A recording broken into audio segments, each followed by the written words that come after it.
कहते हैं एक बुढ़िया कहीं जा रही थी, बूढ़ी थी, उम्र उसकी ज्यादा थी और तेज चल रही थी और जगह तो खुरदरी थी, लेकिन उसके पाँव में चिकनापन आ गया था। कमर में कमजोरी थी, जिसमें कमजोरी थी। कुछ आगे बढ़ी, कुछ और तेज चलने लगी। एक वक्त ऐसा हुआ कि तेज चलते चलते वो लड़खड़ाई और जमीन पर गिर गई। जमीन पर गिर गई। वहां पर पेड़ पौधे थे, झाड़ियां थी, उसकी अपनी लाठी थी, आसा। वो चाहती तो खुद ब खुद उठ जाती, लेकिन वो इंतजार करती रही। कुछ देर के बाद उसने देखा एक लड़का उधर से आ रहा है।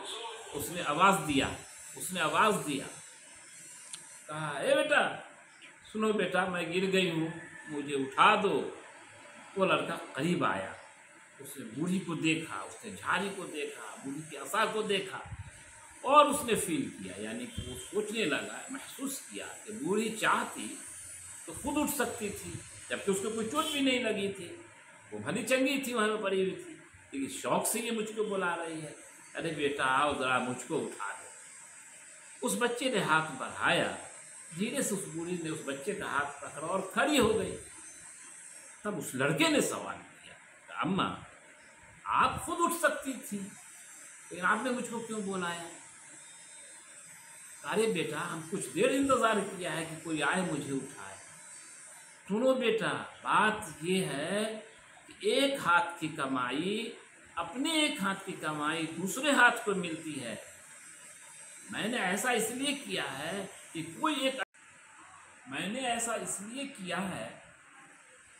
कि हमें पता है कि एक हाथ की कमाई दूसरे हाथ को मिलती है। अल्लाह रब्बुल इज्जत जो बंदा करता है वो उसी का उसको मिलता है, यानी हर कमाई अपने हाथ की हुई है।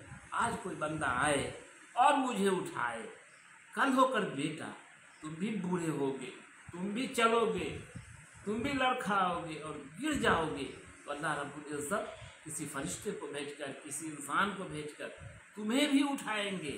इसलिए मैंने ऐसा किया है कि कोई अल्लाह का बंदा आए और मुझे उठाए, ताकि उसकी मजदूरी कल उसको मिले।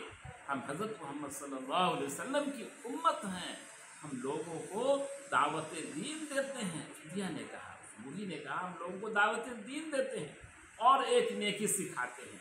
इसलिए आज मैंने ये नेकी सिखाई है कि बेटा कोई लड़खड़ाए, गिर जाए, तुम उसे ज़रूर उठाना। एक वक्त मुकर्रर पर जब तुम भी बूढ़े होगे, कमज़ोर होगे, परेशान होगे और गिरोगे, तो कोई अल्लाह का बंदा तुम्हें भी उठाए।